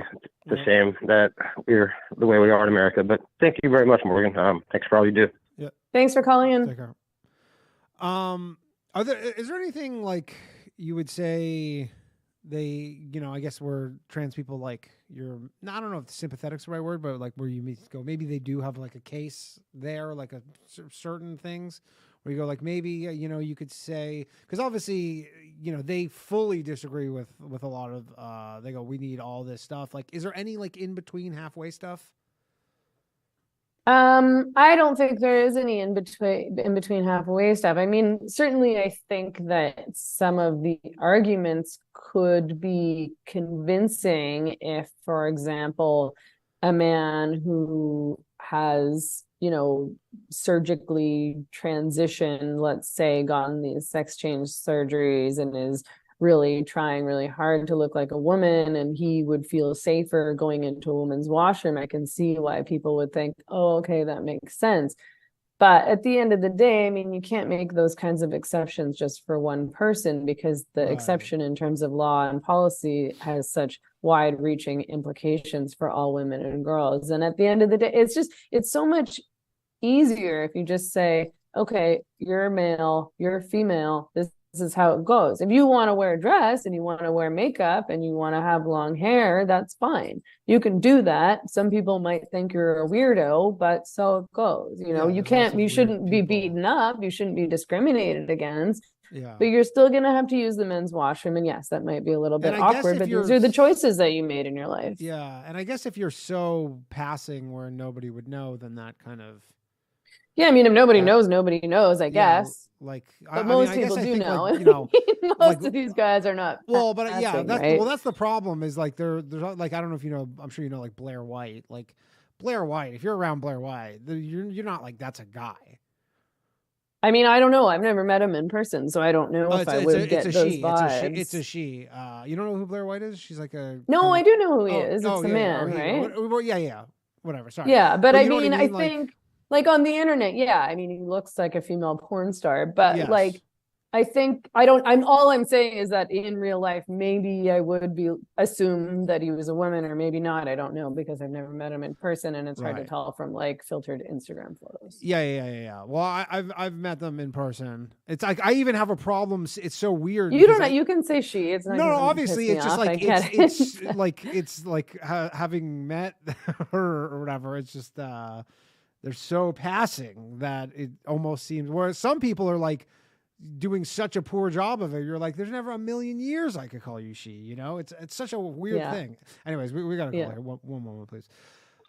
Hello, thanks for calling Low Value Mail. Who am I speaking with? For any party. My name is Eric. Hey, Eric, can you just turn down the thing in the back? All right, Eric, you're on with Megan. Go ahead. Hi, Megan. I have a question for you. I've read a lot of Simone de Beauvoir, obviously is derivative from, Foucault and things like this, Marx as well. The question I have from you, from the feminist perspective, is Danny white? I mean, first of all, I don't identify as a feminist anymore, so. Yeah. I don't know if you saw my my Twitter, but I've been. No, I didn't. What happened? I've been having some fun with our Jews. I'm Jewish, and I've been having some fun with the Our Jews White Discord. Are you not identifying as white because you're a Jew? I think I'm white. I mean, do I? You look white to me. Oh man, you just triggered. I don't know so how you many feel people. On the inside. Big win. Thank you. I don't know what else I would have guessed. Like, yeah, well, there's a whole contingent of people, and I mean Jews as well also think this, where they go like, we're not Jewish, we're not white, we're Jewish, and then they go, oh, you're white. Anyways, it's a whole thing. I mean, I think it could certainly be. I mean, I'm not an expert on this debate, so I probably shouldn't. Nobody is, but I think it could be. Yeah, I know. I mean, everybody acts like they are, though. That's for sure. I think it could probably be argued that Jews are a racial minority. Sure. So I get where that argument goes. All right, we got another call here. One moment, please. Hello, thanks for calling Low Value Mail. Who am I speaking with? Jake, how you doing, man? One moment while I patch you through. All right, you're on with Megan. Go ahead, Jake.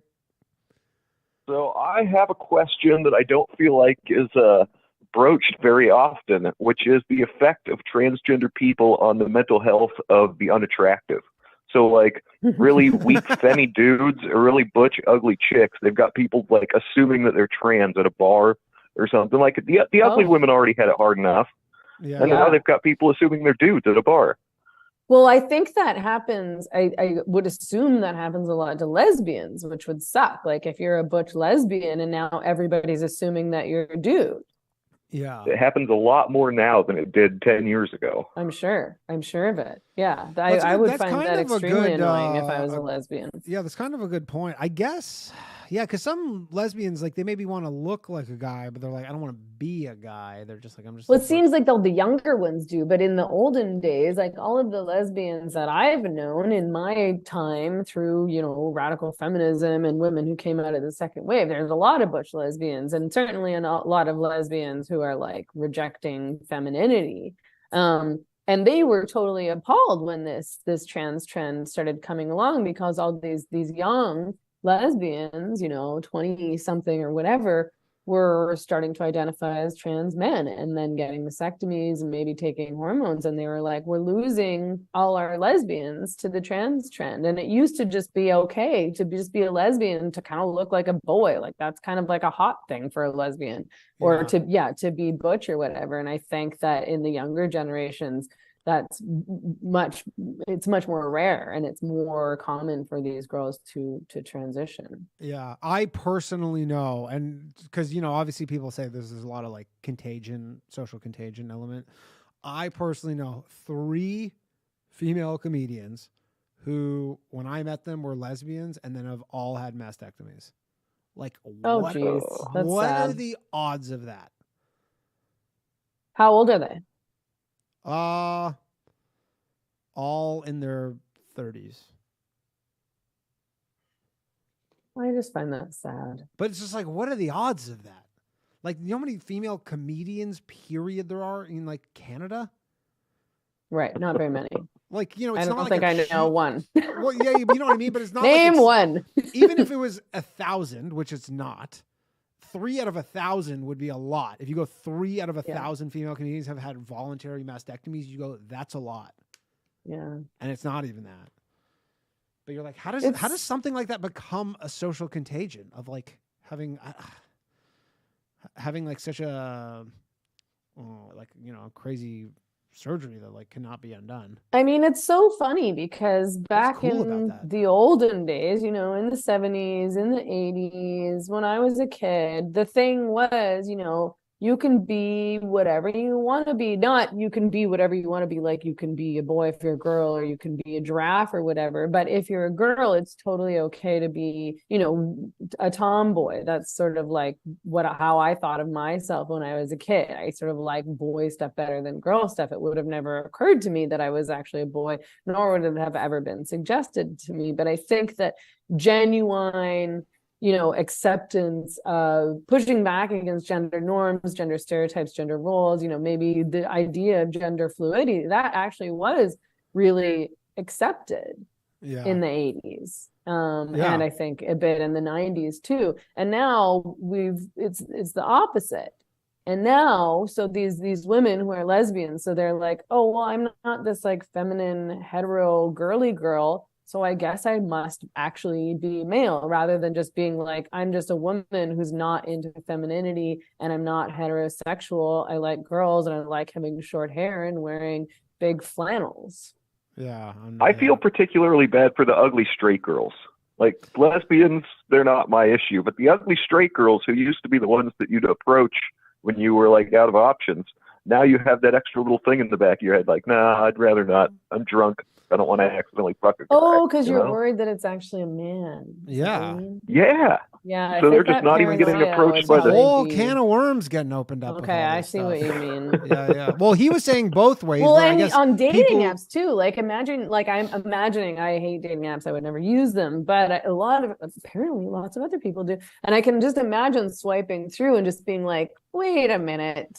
Is that person really ugly, or is it actually there's a lot of them. or vice versa? Probably. I mean, this happens to lesbians a lot too, I'm told, on like lesbian dating apps where they're swiping through and there's dudes who are trying to pass as women, and so probably maybe the same thing where you're like, is that like a really bad looking girl or is it actually a man? Like, I think this whole thing is making people more judgmental rather than less judgmental, because now they can't trust, now they can't believe, because these men are lying and saying that they're women. Sure. And imagine if you're a biological woman and then some random person comes up to you and just like, you're so brave.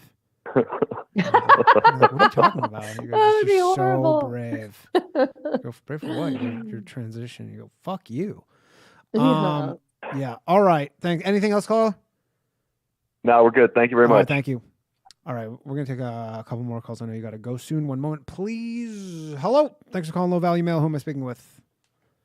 Oh, shit. Tim. Hey, what's up? I can't. What was your name? Hello. What was that? You're on the show. Can you hear me? Yeah, we can hear you. There you go. Oh. You're on with Megan. Oh, great. That's awesome. I just started watching, so I guess it's like a training talk episode. Sure. Yeah, she's, we're just talking about that stuff in general. Uh-huh. I don't know if YouTube will ding me for this. I guess we'll find out. Oh, is this on YouTube? Yeah, my YouTube channel's not long. My YouTube channel's not long for this world. It's fine. Well, maybe shout out to everybody YouTube watching will on Rumble. This is very a topic I'm very passionate about. Okay. Trans Are you people trans? esports. Do you know any trans people? No. Okay. Why are you passionate I've met about a couple because I've been to rehab, and 'cause I think you gotta let them play sports. It's fucking hilarious. You think you have to let them play sports? They can play sports. Yeah. Just They not can play sports. as They the have to play- opposite sex. Well, let me ask you guys this. Ever have any interest in WNBA? Nope. No, of course not. I don't think. And I live in what the if I city told with you? the best Anyone. team. Very few. What if I told you tomorrow night there's going to be a WNBA game, but it's going to be Shaq in a wig, a dog, and three Roombas versus the highest rated WNBA team? I don't know if It's a they'll make it to circus, the you know, WNBA. let them Here's play. the thing. Everybody, and myself included, likes to shit on the WNBA. They're actually very good. It's just not the best thing to watch because, like, I used to do a joke about it, but it's just like the net's too high. And it's just like comparatively, it's not the best thing to watch. But like, they're not that bad. They're actually quite good. Like, I don't know. No, I'm sure they're very good. I mean, I don't watch the NBA. WNBA. Yeah. Well, I'm sure they I would think kick it's just my that ass. there's less excitement and less like cool stuff. Yeah, there's no dunking. There's like there's only there's like so much 4 they can dunks do. a It's year. just layups. Yeah, exactly. It's just like it's not that good. But yeah, I don't know. I think All right, like Dave. obviously, like again, that's the whole thing. The whole thing with the trans debate is that it never goes the other way, or like incredibly No, of course, rarely. it's ridiculous. I was trying to be funny, and I got excited I was on the show. I know. That was funny. All right, I'll You let did a you good go. job. Yeah. All right, thanks a lot, Dan. You love everything you do. Keep it up. Later, man. Take care.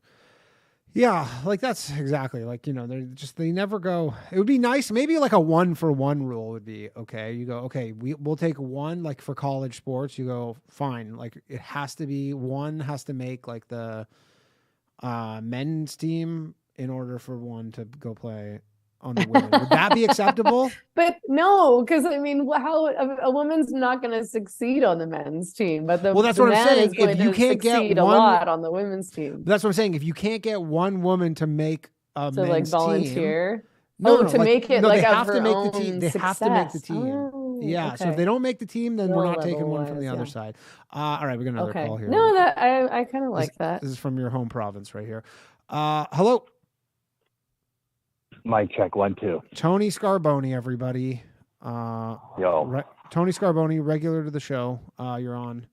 I think you're on. Yeah, you're on. Go ahead, there, Tony. okay. Tony, you're on. Mic Go check. ahead. Mic check 1 2. Hello. You're on, Tony. Oh. Hi, what's going on? How are you? Hello. Does he Oh, sound fine. like a neighbor of yours? Um, Not like a one you know, Uh, but he's from He Vancouver. sounds. I mean, he sounds I'm like a he's ghost from, of the Christmas past. Do I know Like you? a ghost of the Christmas past. Maybe you do. You How sound like come you're you from left BC Vancouver? as opposed to Ontario. Okay. No, he's How from come I left Vancouver. Vancouver? How come you left Vancouver? Oh, you're from Vancouver. Yeah. Wow. Yeah, I am. Unfortunately. Do you know any? Did Let's you get ever know into any it. I wanna guys who were know. 6'8"? Huh? Megan, did you ever know any guys who were 6'8"? I've never met. Oh, Tony. yes, of course. I used to date basketball players. So Oh. my first boyfriend, I believe, was what? How tall? Oh, no, he was 6'6", but I did date a guy who was, I think he was maybe, wait, no, I'm lying about him. He's going to be mad. He may have been 6'8". I think I dated a guy who was like 6'9" also. Okay. So maybe you've run into, maybe it was You a know, friend, we're maybe it was a probably friend we're of probably 2 degrees. We're probably 2 degrees of separation, but like Everyone let's leave it a in mystery. Yeah. Well, what it is year a were you small born? town. 90. Oh, no. Oh yeah. Oh yeah. You're too young to be part of my 6 degrees of separation, I think. But, well, maybe 8. Who knows? Anyway, yeah, go ahead. The spheres are aligned, but they're not. Why did you leave Vancouver? How is Mexico? How are you able to do it long term? And why did you? What Vancouver You want out, stuff? Tony? Like, I do, but I feel like I'm too tied to the city. I'm too tied. I want to fix the problems that are fucking happening here. That's my. I felt like that for a long time, and then I left, and then I was so much happier here that I decided I didn't want to go back again. What are you doing in Mexico? How are you able to live in Mexico and like sustain yourself and all that? I'm sure it's a beautiful place, but like the wages can't be very good or whatever. Well, I'm working online. So I just work for myself, right? I'm a writer. So I'm just independent. So I have 2 podcasts and I write and I sort of piece things together. I don't make a huge income, as I'm sure you can imagine. But I make it, and it's still, a bit where I live. It's actually still, it's expensive for Mexico, but it's still it's a lot cheaper than living in Vancouver. So it's easier in that regard. It's not, I kind of just figured it out. Like when I came here, I didn't plan on staying forever. I had booked an Airbnb for 5 weeks and I was like, I'll see how it goes. Maybe I'll stay a bit longer, but I was escaping the mandates. I started to get really freaked out, and I was like, they're about to lock down the borders. This was before they'd started with the vaccine mandates. And I was just like, I'm going to get trapped here. And Justin Trudeau was trying to put through all these online hate speech bills. And I was like, I'm not going to be able to work in Canada. They're going to throw me in jail. I'm getting out of here. And then I did manage to survive here. It's harder in some ways. We have power outages all the time. Wi-Fi can be shoddy. Things are, unpredictable. Like you can't get an Amazon delivery the next day. It's just like living 10 years ago, basically. Well, and I don't know, and I like living in a small community. Like I like to walk Spanish? Everywhere. I like that I can. No, which is horrible. Not just in guilt wise, it's horrible, but it's also not that easy to live in Mexico. When you don't know any Spanish, like I can operate at like the tienda, and I can like operate at restaurants and basic stuff, but conversational, like no, not at all. So I really do need to try to focus on that more. It's hard. All you have to say is "me gusta hombres," and people will come flocking to help you. That's true, probably. But yeah, like so there was the COVID stuff, and then the Vancouver culture stuff, the Vancouver politics stuff. It was just getting so gross. I honestly didn't feel safe in the city. Like I was living on Main Street, and I was feeling unsafe walking around alone. There were certain places that I didn't feel comfortable going. Like I would never go over to the Drive. I would have been murdered. Just because of the politics stuff, and people were like were screaming at me in public and stuff like that, and I was of course being recognized all over the place. I was doing all these events, and it was just like, and some of my friends. I still have a lot of good friends there, but some of the friends that I have over there. Have you had any friends who were like basically coming around, being like, "Yeah, that was crazy. I'm sorry about that." Like you were right kind of thing? I've not heard any apologies. I always had friends there who were supportive of me, mostly privately. Like, just, I support you, but don't tell anybody. And those people... tons of people said that. I think more people pushed back to it than you think. And I think Vancouver proper had a lot of weirdos who were pro-vaccine.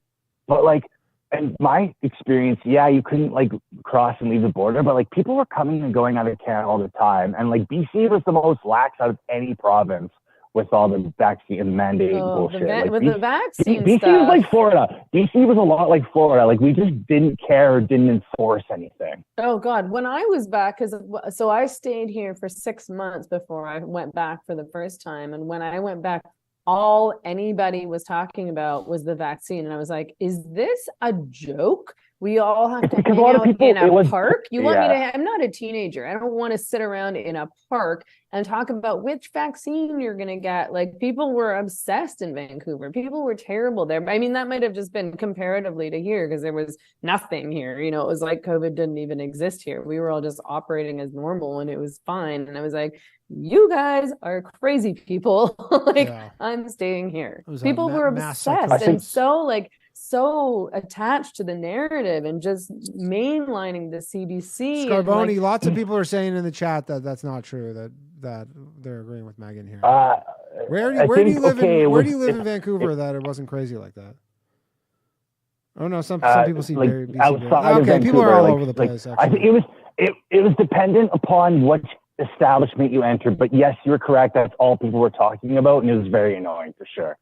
But it wasn't enforced as much as the vaccine passport was bullshit. But the actual time when people were scared of COVID, like the 2020 year, but prior to that, it wasn't like people could come and go, and the border was shut down, but you could still fly out of the country if you could make up some reason.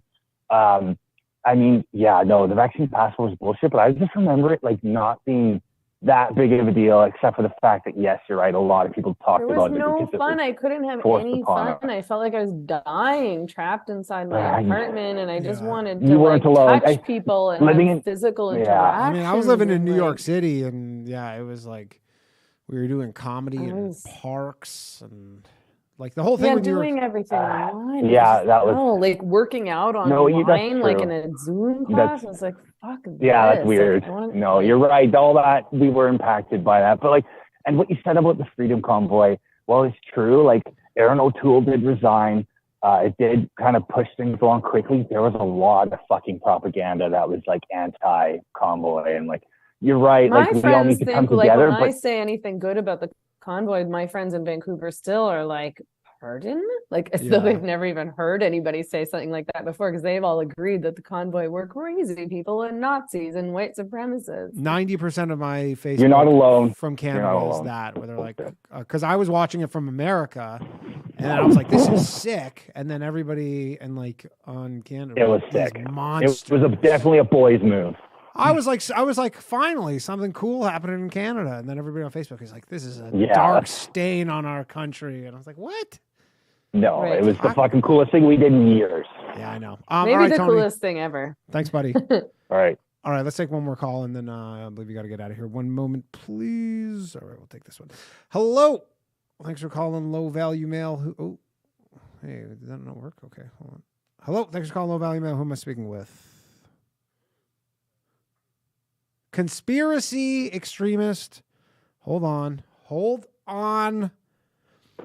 All right, conspiracy extremist. You're on with Megan. Go ahead.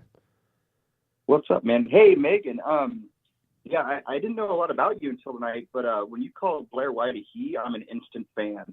That's legendary. Thank you. I'm again not doing it to be mean. It's just, I like to operate in reality.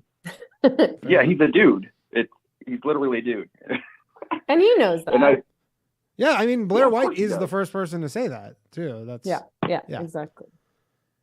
Well, I think I get, Danny, what you're saying. Like, oh, you look on the internet and looks like a girl, boobs and whatnot. But the only people I hear pushing back against this whole men can be women thing are like conservatives. But there's not a lot of. I guess you come from a feminist background, so it's more of a classical liberal-ish. I don't know if you agree with that, but it's just refreshing to hear someone who's not just like a conservative cuck who's trying to get clicks and shit. That's the thing is, you probably people, you're saying she used to vote NDP, which in Canada is further left than, that's the Green Party here. But then probably the moment you're like, yeah, men aren't women. And then everybody's like, oh, so you're a conservative then. And you're like, no. But that was exactly. I remember when I was the moment I was like started just making fun of this stuff, I wasn't even like having the strongest, I was just like, this is silly. And everybody was, oh, so you're a conservative, huh? And I go, no, what?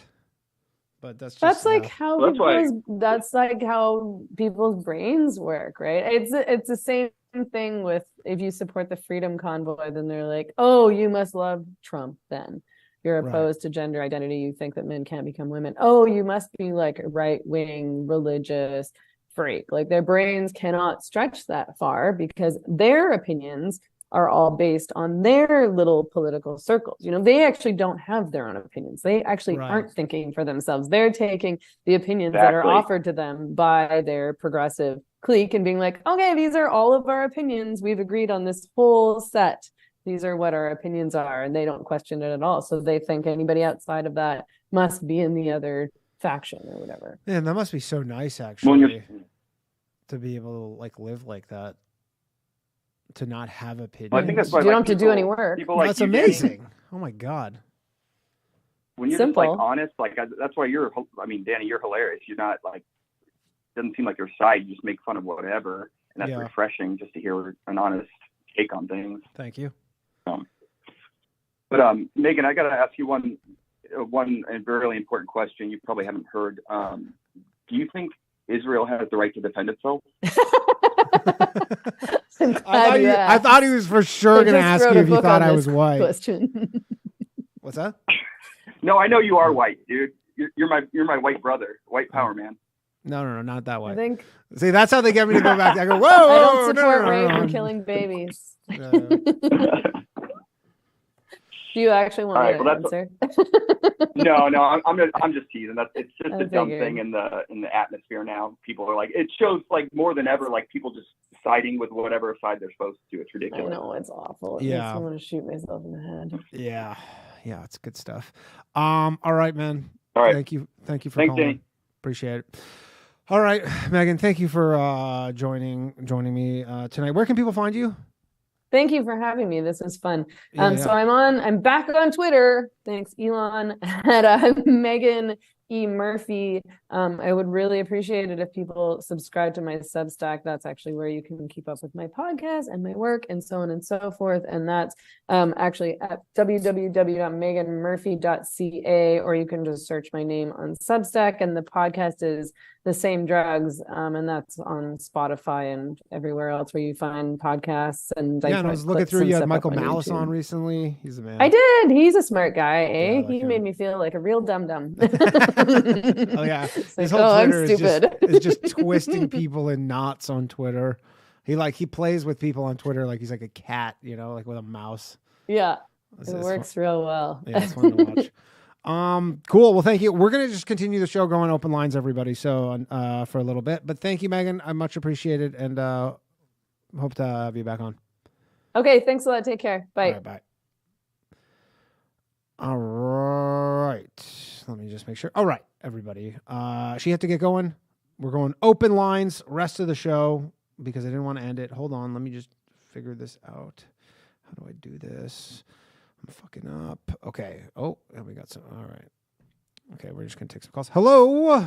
Thanks for calling. Hey, what's up, Jeff? Just so you know, Megan's gone. She had to go, but it's just open lines for the rest of the show. How you been, man? Been a minute.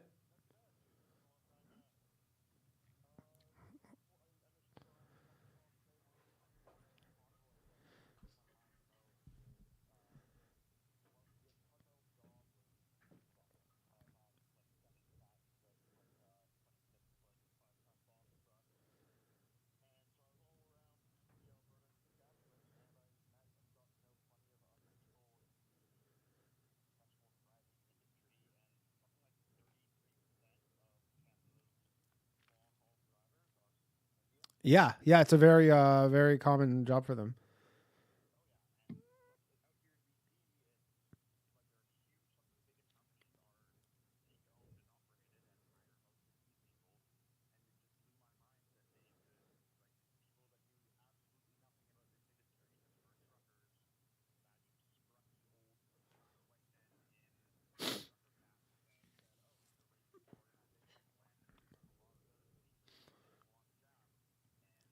Oh, hold on a second. People are saying they can't hear you. My bad. Sorry, everybody. I'm still new at this. Hold on. How do I figure this out? Give me a second here. Sorry, everybody. Sorry. Hold on. I don't want to give away your. Hold on. I think. No, I'm not going to give your cell phone number away. Hold on a second. This should work. Just a second, please, everybody. Hold on. Go talk there for a second there, Jeff. No. Hold on. I just got to reset. I got to reset this thing. Just give me a second, people. Sometimes this is part of the gig. Sorry, everybody. Good thing I looked at the chat and didn't just... So, if you're listening to this on Spotify, you're just basically listening to me talk to myself for the last... Yeah. You know what? This is still not working. Hold on. Fucking hate this shit so much. Okay, Jeff. I'm going to let you go because I'm going to figure this out really quickly. Okay. Sorry, everybody. That's weird because you probably heard that. So then why? All right. I think it might work now.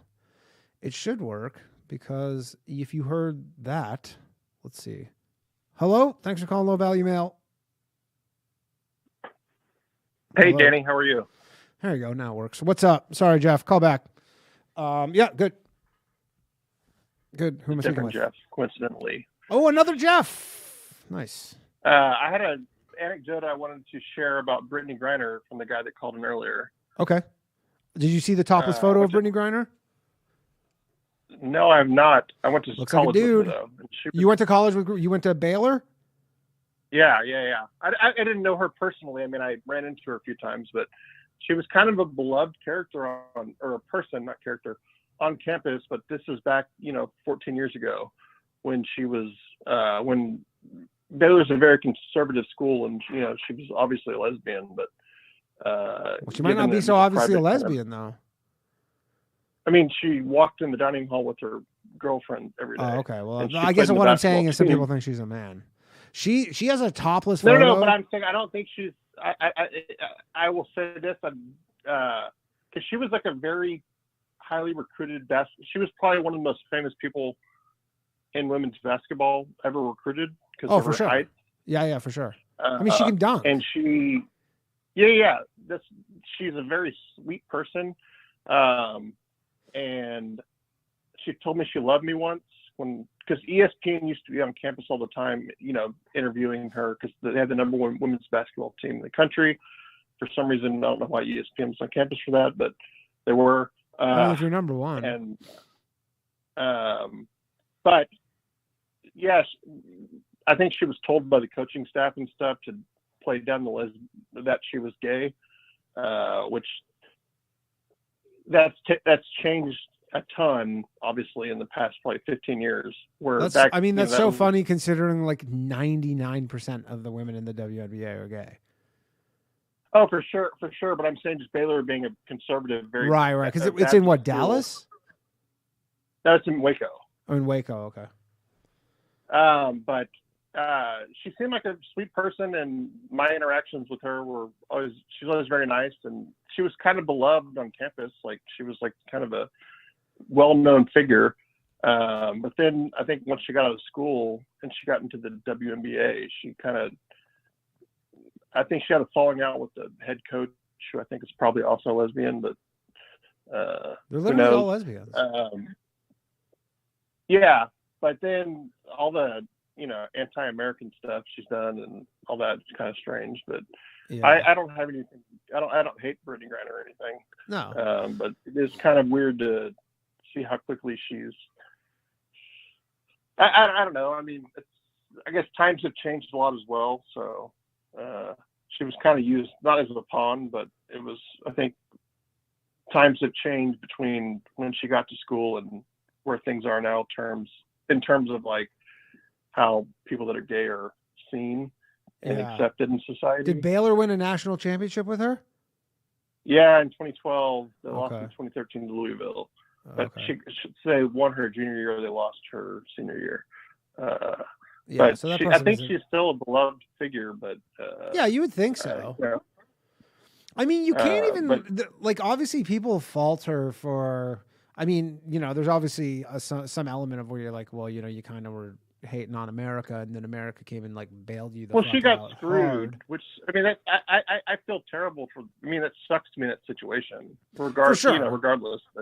But I mean, also like, Um, yeah. I mean, that's the thing. Like, you know, if I was traveling to Russia, or if I was traveling, I mean, there's a lot of countries where I would, if I was traveling to, where I would make super duper sure I did not have any drugs on me. Like, well, but she has to make money though, 'cause she gets paid like a $200,000 to play in the WNBA. Or I think it's less than that actually, but yeah. no, she you was would making think- more than that. She was making millions in Russia. But to say like, yeah, I mean, whatever. I would, anybody else would do the exact same thing she did. They would also go play in Russia and make several $1 million a year. It's not even in a year. You're playing in the off season. You're making that kind of money. But Yeah, it's like 3 it's months. not her fault that Yeah, the it United sucks. States got fleeced in that trade. Yeah, I mean, it sucks for her. Like I think she's not. I don't think she's a bad person.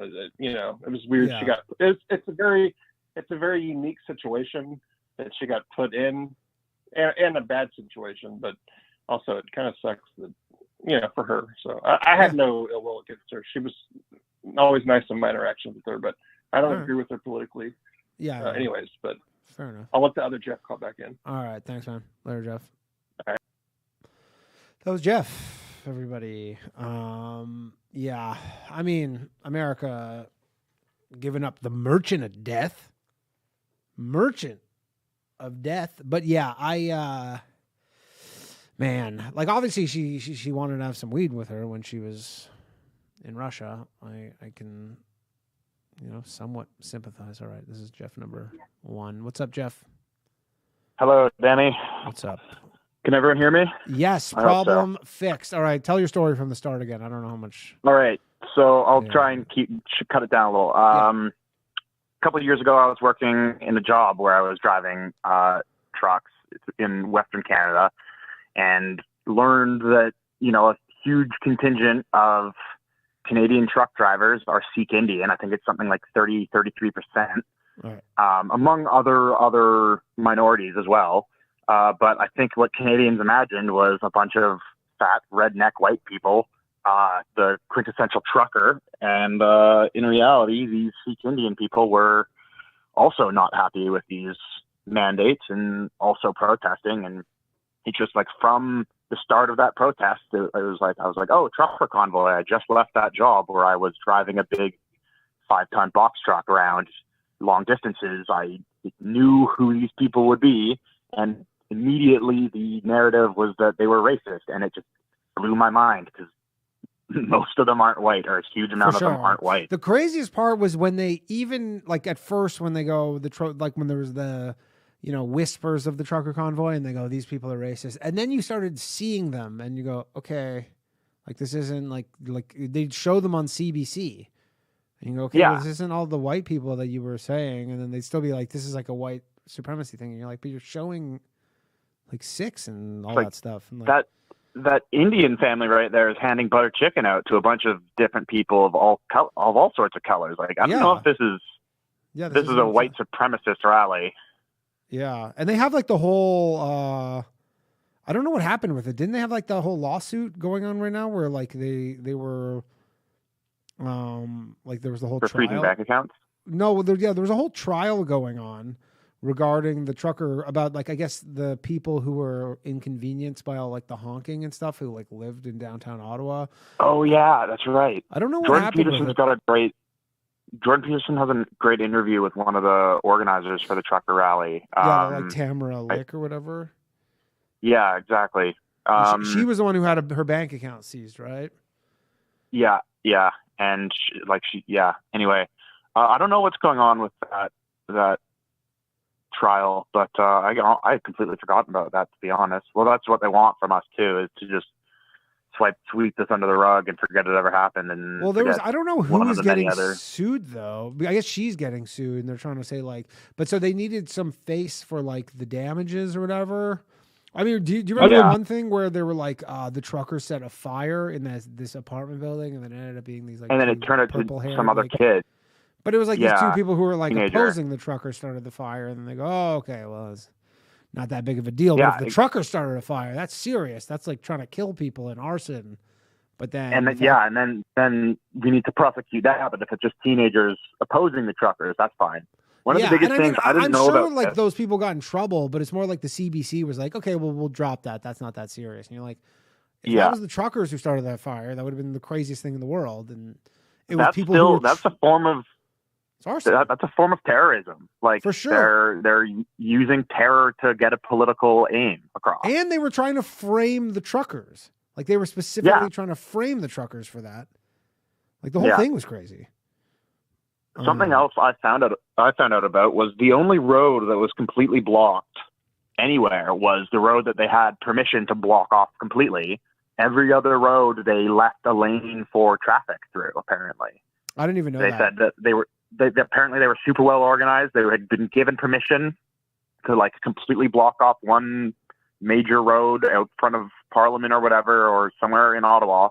And then apparently all of the other roads had enough space for ambulance and emergency vehicles to get through, because these people they're blue-blooded Canadians, or I guess you might call them red-blooded Canadians, but they're Canadians who care about other Canadians, like they're not there to have people die of heart attacks in their apartments.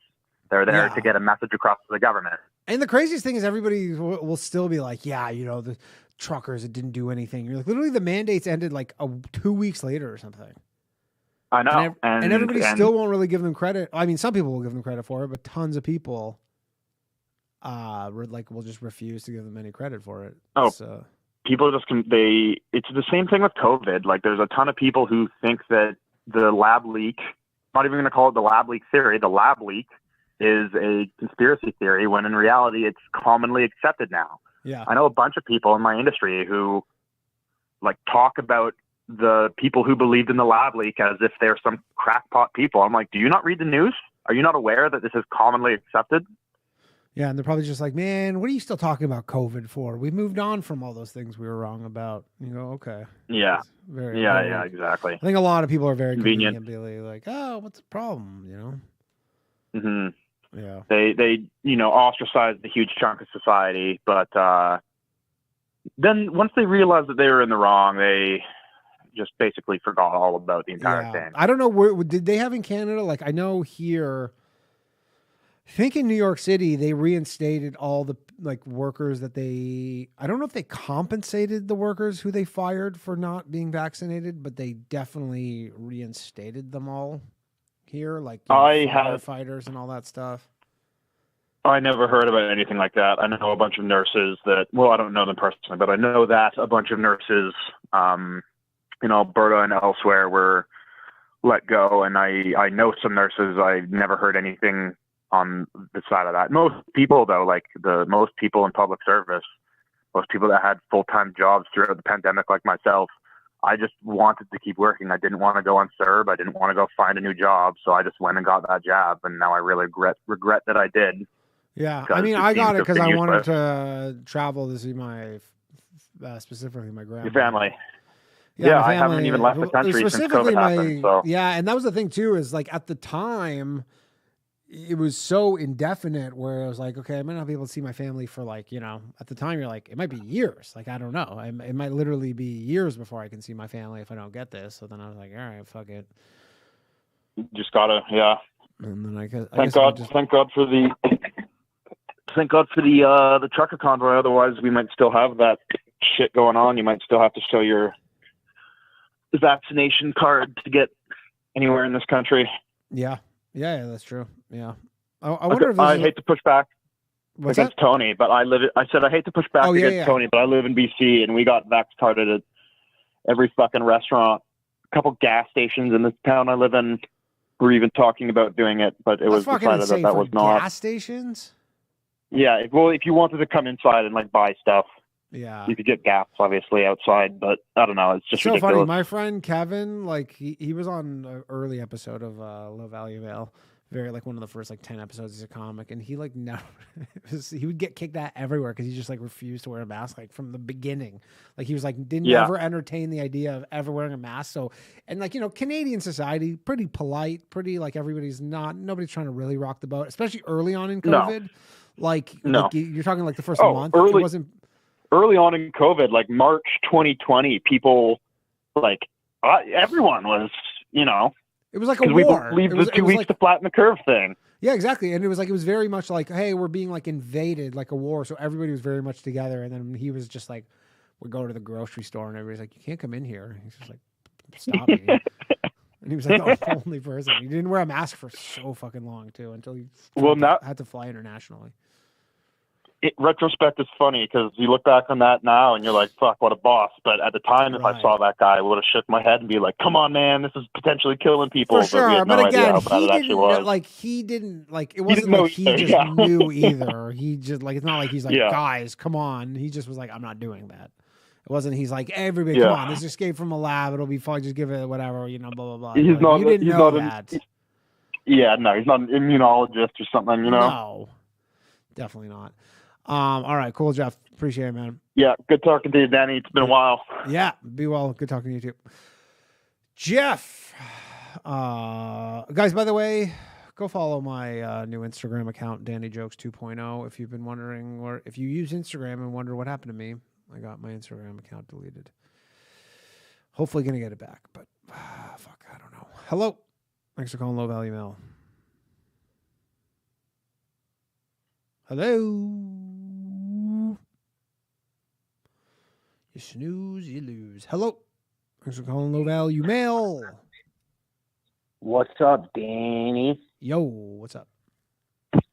Yo, so I missed the first half. I only saw like 2 callers with the girl, but you guys were talking about trans things. And yeah, stuff? she's basically like a TERF, I guess. I don't know how you even classify her. She's just like a feminist. She's like a kind of older school feminist who's just like doesn't think men are women. Yeah, for sure. Because she's like, you know, she gives like, she'll go do like a talk in somewhere in Canada and like, you know, they'll like literally needs like security to just like go basically like in a gymnasium to just say that like men aren't women. It's like a whole thing. Yeah, so I mean, everyone's heard that the Penn State girl or dude. Or Leah Thomas. Another big one that a lot of people don't know about, that's like gone into like Supreme Court level cases and shit in California, is professional disc golf. Really? Yeah, professional disc golf. I play like semi-pro, like in like B tier events, and like so like, you know, I'm not, you know, but I have friends that are like on the tour, on the professional tour and shit, and they're all dudes, but I know a couple of the girls like as friends. And the girls, I mean, like the dudes, they're not making a lot of money. Like if you win a tournament, like if it's one of the big tournaments, you might win like 20 grand. Okay. And that's if you win. Yeah. And then, you know, and then you get but like the real money, just like golf, is with sponsorships. There's a couple dudes making $1 million a year on signed sponsorship deals in disc golf. Wow. Which is insane. Yeah, for the top. But I guess like it's just the companies who make the discs. They're showing so much, and it blew up so much during COVID because you can just go out without, you know, a group of people and just have fun. Right. Yeah, they're selling so much discs. They have so much money. They're just printing money. Nice. But like two years ago, this girl or dude was on the men's ultimate Frisbee team in the college that they were going to, and then switched to disc golf because that has more money in it now than ultimate. Really? Because I actually see ultimate Frisbee on TV sometimes. Because it's exciting to watch. Yeah, but like it'll actually be on like, I don't know if it's like ESPN. Yeah, dude, it will be on right? ESPN and shit. Yeah. And especially like 10 years ago, it was like popular almost. Like we were playing it like in like gym class and stuff. Mm-hmm. But I remember playing disc golf or ultimate in gym class when I was in high school. Yeah, we were playing ultimate. But yeah, like disc golf has blown so much up. There's more money, so everyone's transferring over from like the most popular. I forget his name. He's like a super popular YouTuber guy that was doing ultimate. Brody, or something. Okay. I don't know. I can't remember his name, but he's super popular on YouTube. And he switched over, and like now he's won like an event or two. But anyway, this chick, she switched sports completely, or ex-dude, and then switched sports. First year on the professional tour, she spent 1 year playing like A and B tiers instead of like S tier, like pro events. She played like 1 year, and then was in the pro event, got the longest drive for a woman in history. Yeah, for sure. By like a lot, I bet. By like 150 feet. And yeah, she threw it like 600 feet, which is like I can't even throw 600. Do they have similar amounts of money in women and men? No, so that's the main issue. Women are getting dick. They're getting fucking nothing. And so she's like she wasn't good enough to like win everything because it's golf. Golf is hard. Yeah. You got to be good at every single part of the game. So like, she would blow 50 yards past everyone off the tee, and then she couldn't lay it up. She couldn't putt. But everyone like she won like 4 events her first year, which is insane. Not bad. Because she just had it's pretty good. It's really good actually. I mean, how many events do they have a year? They got it's like 20, 25. That's huge. To win 4 of them? That's like you're borderline like Tiger Woods. Yeah, and she won I think she won like US Worlds and shit. Like she won like some like one of the bigger one like a Masters quote unquote, like for disc golf. And but yeah, so then they banned her before the season started this year. And she sued them through the state of California. And then she didn't play in any tournaments, but then California gave her a pass, and she played in the tournament in California this year. How'd she do? And she got like 15th or something like that. Okay. So she got paid. She got top 20 get paid. So, but that's the other thing. She gets paid every single event. So she gets like top 20 every time. Right. So she's but just what is taking like money 20th? from some poor girl. Like is 20th covering your travel expenses? Yeah, if you get 20th every week, you could probably make it. You can actually make how much does 20th pay at a female disc golf competition? Probably like in women's maybe $1,000. Okay. But they all have like a van. They're all on van life. Yeah, they all live in vans, just driving around. Yeah, because they're just driving from course to course. Because none of them are like in the city. It's all like half an hour in like Boulder and shit and like. Yeah. That's like the one in Cincinnati, the super famous one in Cincinnati is like next to the airport, like 45 minutes outside of town. Oh, okay. It's not even it's in Kentucky. Oh, okay, crazy. Yeah, I wanted to. Yeah, I didn't know that. I had not. So I guess they're. And so wait, she's only allowed to play in the one tournament. There's like 2 or 3 tournaments in California. She can play in California, but then they set up an appeal after that. It was in the California Supreme Court. I mean, like if you're the 21st person, you're just like, this sucks. Like if you're the person who comes 21st, you're like, this blows. You're like, I would have been. Yeah. You get bug like fucked. It's like they act like it's really like this victimless thing, and you're like, no. They're like, there is. I mean, again, they're like, well, I am a woman. And so. And the girl that's in 20th is some girl that's been playing disc golf since she was probably like 15 or 14 with her dad or whatever. Yeah. And she's like 25 now, and then she's just getting beat by some 22-year-old dude who's got wider shoulders than pretty much everybody on the fucking. The one girl that was giving her a big run for her money is a professional hockey player for like Sweden.